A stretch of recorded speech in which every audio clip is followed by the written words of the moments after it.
Welcome back to Taste Buds, where the conversation is real, food might be questionable. I'm Chief Master Sergeant Sean Andrews, the Command Chief for the 375th Air Mobility Wing, the host wing right here at Scott Air Force Base. Welcome back, and today we are blessed to have with us Tech Sergeant Casey Calvert from Detachment X, right here at Scott. What is Detachment X? That is a great question. Casey, tell us, what do you do, and why do you have such a cool name like Detachment X? It is so cool. It is. Oh, wait, is it Detachment X? Is it Det 10? Is it Det, and we forgot to fill in the number? What is that? Someone emailed me and they're like, hey, Det 10. And I was like, and this was like 4 months into me being in that gig. And I was like, I never even realized, like, oh my gosh, it's a Roman numeral. But no, we do Det X. Okay. Sounds cooler. It does sound pretty cool. Drones are usually shaped like an X. Yeah. But really, it was just the cool factor is why we went after it. But Okay. So Detachment X, it's new on Scott. Seasonally new, I guess. We haven't been up and running for even a year yet. So a lot of people don't know who we are. We are your drone program managers. So anything that can assist with saving time, money, or lives, especially lives, come ask for us. We'll fly drones for you. Drone stuff. How did a Defender get into flying drones? So it's super unique in that it's not an AFSC for just specifically Defenders. Like I'm security forces still, and I'm on loan to the operations group, so get to flex my OG patch. But it's a wing program, borrowed bodies on loan to run it. And it kind of, I don't want to say it fell into my life. I worked really hard for it, I like to think. But 3 years ago, we got gifted from AFRL a counter-suicide system for the base. What is AFRL? Air Force Research Lab? Great. Awesome. Sorry. That was nice of them. It was super nice. And they pretty much said, hey, stand this program up, well, as an additional duty. And then I deployed and came back, and they were like, hey, we need to fly drones to practice defending the base from drones. So then that took about a year to stand up the Red Air program. So Red Air is to just be bad guys. And then the wing commander said,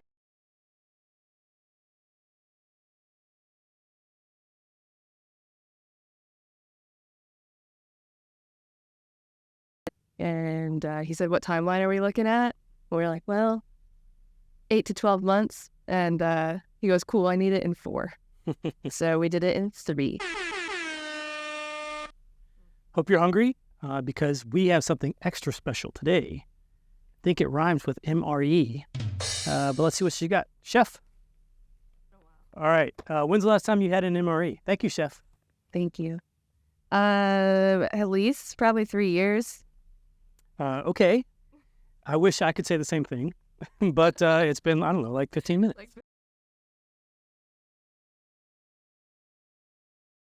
Be a chili neck. I think it's this side. So tell the fans what we got. Beef taco filling. Beef taco. All right. So I think there's probably going to be some other stuff in there. So let's go ahead and tear it open.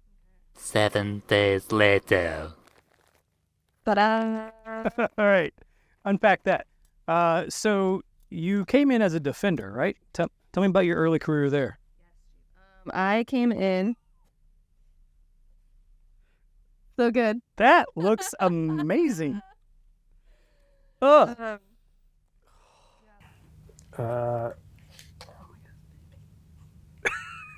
Oh, yeah.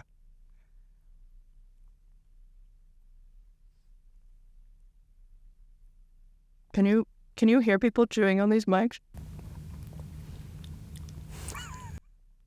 Some ASMR. That's really nice. So when I think drones, and I think young Defenders flying them, all I see is like dollar signs floating out the window as you're crashing these drones, just like Defenders take care of all of their vehicles, right? The best. I mean, I've never been into a cop car that didn't have initials carved in the steering wheel. So the Air Force trusts you to fly. How much do these drones cost? The one we're currently flying is $25,000 a pop. $25,000. And that doesn't make you nervous at all? Terrifying. Yeah? The first few months of me flying, I was always very nervous and just like, oh my gosh, what's going to happen? And then you get comfortable and you realize like there's a lot of safety features. It's a really good one for cop speed. For cops.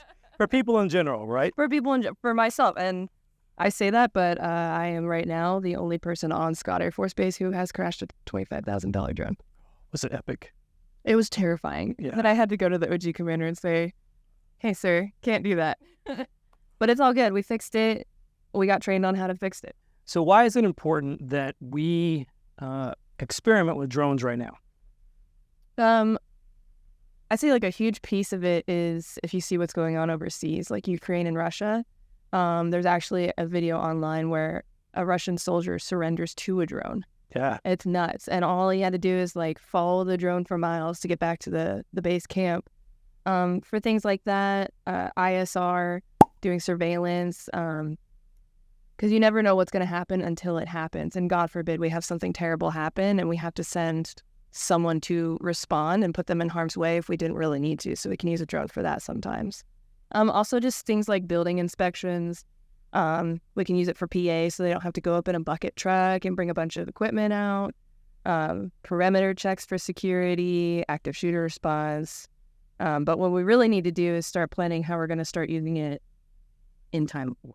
Yeah. So how are we going to equip all of our people, defenders, CE, PA, anybody who can go fly this drone and use it downrange possibly? So when we talk about LOE2 and LOE3 together, deploying forces forward and seizing the competitive advantage, DETX is nested right in the middle of that, right? We're advancing technologies here and equipping our airmen here to do things like roof inspections for CE, taking photos for PA, allowing defenders to assess scenes. You guys recently did some cool exercises with EOD and Sea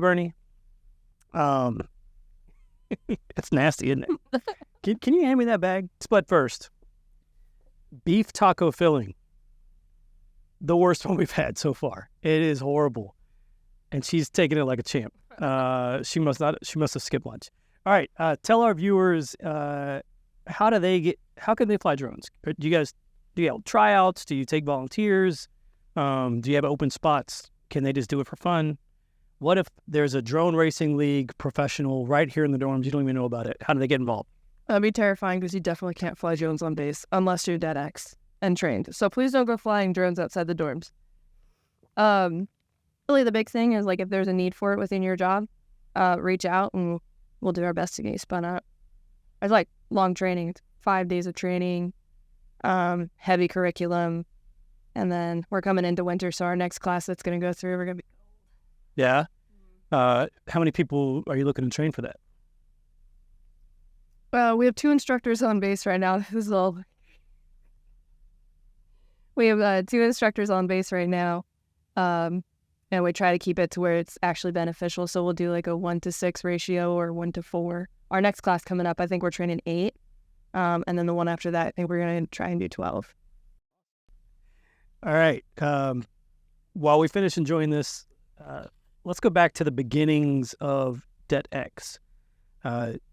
The base was involved in some cool flyway exercises, and then DETX kind of was rushed to market because of that, right? Can you kind of go behind the origin story there? Yeah, so we didn't know what we were getting into, and we were like, okay, we'll establish a drone program, and we got to fly a ballistic Badger before we even flew on Scott. And that was super, super cool to incorporate into an exercise where they're at a fob and people are getting attacked. And one of our trained operators just got to be like, all right, cool, I'm throwing the drone up. It was awesome. Yeah. You're a DETX OG, right? A founding father, an original gangsta. And you're getting ready to leave, like 36 days, you said? 36 days PCSing. You come back 3 years from now. Where do you see DETX when you come back in 3 years? That's a great question. The person replacing me is phenomenal. She's got a whole bunch of plans. My new program manager, the captain, he's phenomenal. They have a big, okay, where are we going? So I'd like to see DETX constantly training people who are deploying across the MAGCOM, if not the Air Force, and then for DETX to be the hub for the rest of the Air Force to mimic. when it comes to our posture, our training plans, our mission training, pushing out numbers, equipment, research, all of that kind of stuff. Because we have a plethora. We've got red, blue, and counter on base, and every base should be aiming to have that, but it's just the SUAS world is crazy. Yeah, and it's ever evolving, right? I mean, new stuff is coming out on the daily, and we just can't keep up. It's a lot. I don't want to say we can't keep up. I think that it's new to the Air Force. There's a lot of bureaucracy that comes with it because it's an aircraft, you know? Yeah. You're throwing an aircraft in an airspace where there's already manned aircraft flying. It's quite dangerous when you think of it in that aspect, that there's just a lot of red tape to get past. And once you do, it's awesome. But I'd like Det X to be like the forefront of SUAS for there. And thanks for sharing a meal with me today. So good. Yeah. So good. Again, we highly recommend beef taco filling. It was amazing. But the conversation was great. The food. See you next time on Taste Buds.